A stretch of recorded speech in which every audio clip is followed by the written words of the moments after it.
Greetings, seekers of the hidden and the ancient.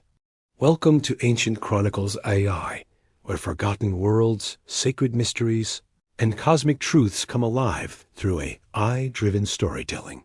Today, we open the gate to explore ancient Egyptian curse rituals, a journey into realms just beyond ordinary sight.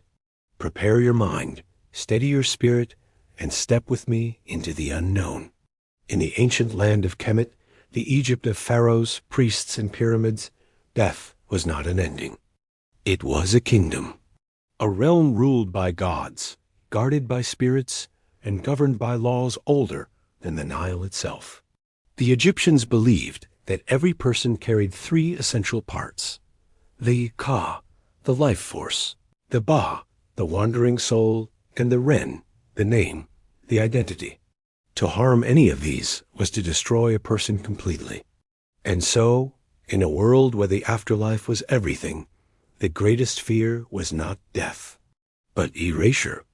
This fear gave rise to one of the most mysterious traditions in ancient lore: the curse rituals, protective enchantments meant to guard tombs, punish thieves, and preserve the eternal journey of the dead.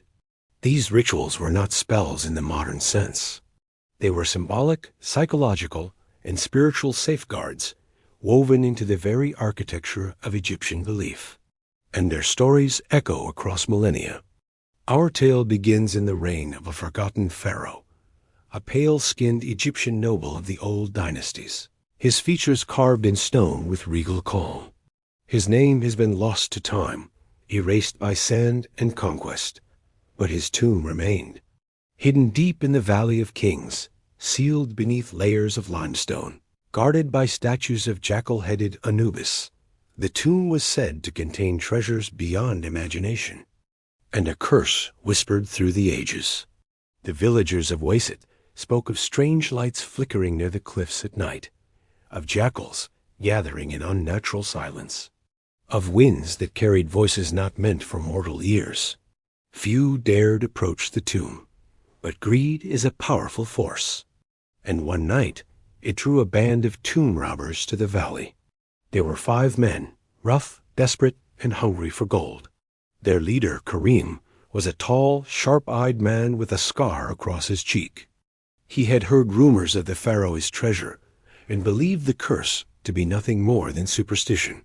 "We take what we can carry," he whispered, "and we leave before dawn." The others nodded. They descended into the valley, torches flickering in the wind. The entrance to the tomb was hidden behind a fallen slab of stone. With effort, they pried it open. A cold breath of air escaped, stale, ancient, heavy with the scent of dust and time. Karim grinned. "The dead do not frighten me," but the dead were listening.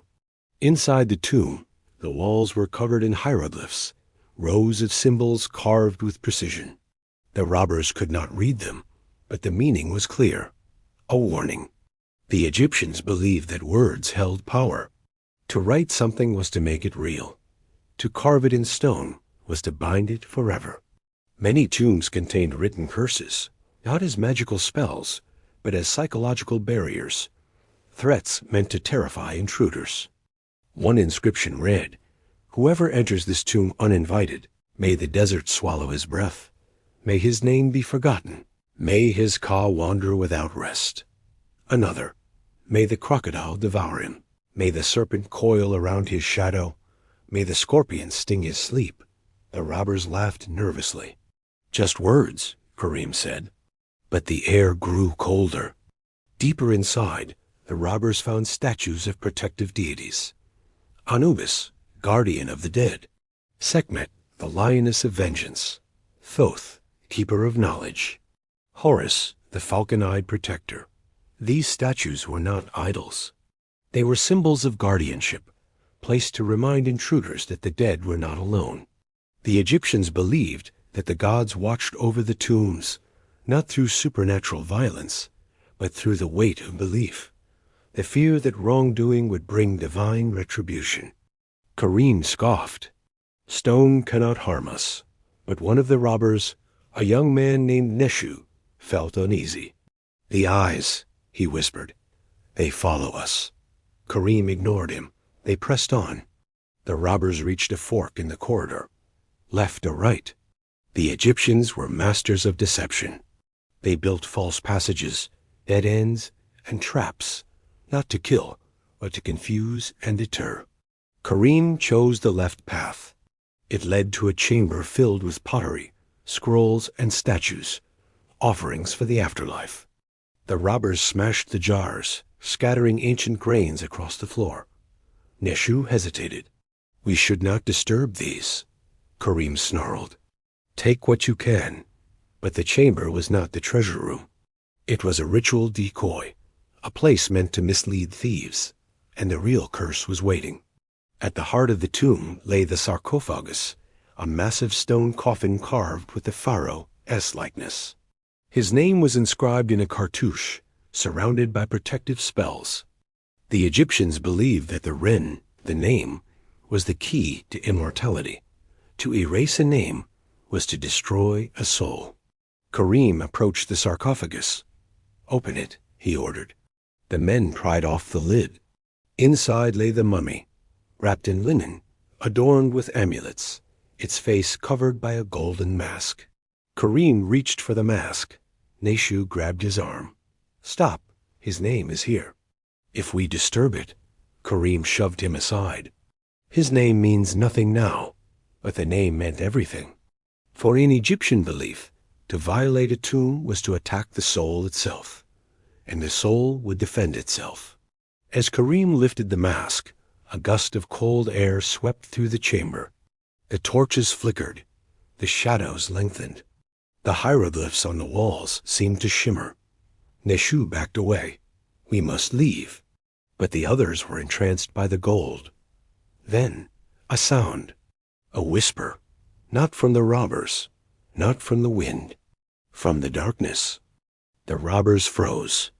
The whisper grew louder, forming words in a language older than memory. "You have taken what is not yours." The torches went out. Darkness swallowed the chamber.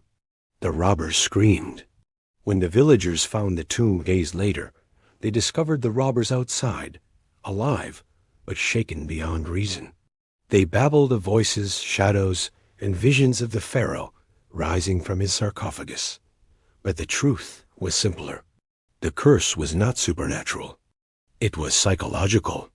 The robbers had entered a sealed chamber filled with stale oxygen, poor air, toxic mold spores, ancient dust, and claustrophobic darkness.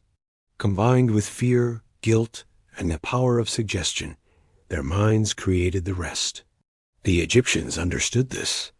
Their curse rituals were not spells. They were psychological defenses designed to terrify intruders into fleeing, and they worked for thousands of years. The villagers resealed the tomb, placing new warnings at the entrance. They spoke of the curse with renewed fear, passing the story down through generations. And so the legend lived on, not because of magic, not because of gods, but because of belief. The Egyptians understood something profound. The mind is the greatest source of fear, and fear is the greatest guardian of the dead. The Nibelung horde had its dragon. The Norse had their draugr. But Egypt had something far more powerful, the curse of memory, the curse of story, the curse of belief. And in the silent tombs beneath the desert sands, that belief still lingers, waiting, watching, whispering. Our journey through the unseen now comes to a close, but the mysteries continue to whisper. If this exploration stirred your curiosity, consider liking and subscribing to help this channel grow and unlock even deeper secrets. Until our next passage beyond the veil, stay curious, stay aware, and take care.